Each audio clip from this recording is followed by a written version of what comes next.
வணக்கம். சற்று முன் வெளியான முக்கிய பரபரப்பான தகவல்கள். மக்களே உஷார், சென்னை உட்பட 13 மாவட்டங்களில் கொட்டப்போகும் கனமழை. இதை பற்றி தகவல்களை தான் இந்த வீடியோவில் பார்க்க போகிறோம். கீழே ரெட் பட்டனை கிளிக் பண்ணி சப்ஸ்கிரைப் பண்ணிக்கோங்க. பக்கத்தில் இருக்கிற பெல் ஐக்கானையும் மறக்காமல் கிளிக் பண்ணி வச்சுக்கோங்க. அப்போ தான் நான் ரெகுலராக வீடியோ போடுறது உங்களுக்கு நோட்டிஃபிகேஷனை வந்து சேரும். வாங்க வீடியோக்குள்ளே போகலாம். மறக்காமல் லைக் பண்ணிக்கோங்க. மேற்கு திசை காற்று வேக மாறுபாடு காரணமாக இன்று ஜூன் 30ஆம் தேதி தமிழகத்தில் ஓரிரு இடங்களிலும் புதுச்சேரி மற்றும் காரைக்கால் பகுதிகளிலும் இடி மின்னலுடன் கூடிய லேசான முதல் மிதமான மழை பெய்யக்கூடும் என்று வானிலை ஆய்வு மையம் தெரிவித்துள்ளது. மேலும் ஜூலை 6ஆம் தேதி வரை தமிழ்நாட்டில் மழை தொடரும் எனவும் தெரிவிக்கப்பட்டுள்ளது. சென்னை மற்றும் புறநகர் பகுதிகளை பொறுத்தவரை இன்று வானம் ஓரளவு மேகமூட்டத்துடன் காணப்படும்.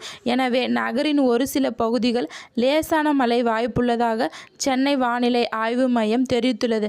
அதன்படி தமிழ்நாட்டில் ஒரு சில பகுதிகள் அவ்வப்போது மழை கொட்டி வருகிறது.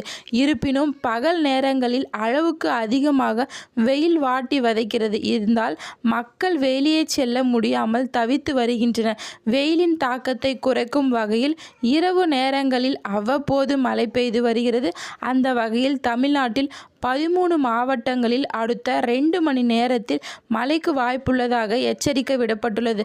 அதன்படி திருவள்ளூர், ராணிப்பேட்டை, காஞ்சிபுரம், நீலகிரி, கோயம்புத்தூர், தேனி, தென்காசி, திருநெல்வேலி, சென்னை, செங்கல்பட்டு, வேலூர், விருதுநகர், கன்னியாகுமரி ஆகிய மாவட்டங்களில் இன்று இரவு 7:30 மணி வரை இடிமின்னலுடன் கூடிய மிதமான மழைக்கு வாய்ப்புள்ளதாக சென்னை வானிலை ஆய்வு மையம் தெரிவித்துள்ளது.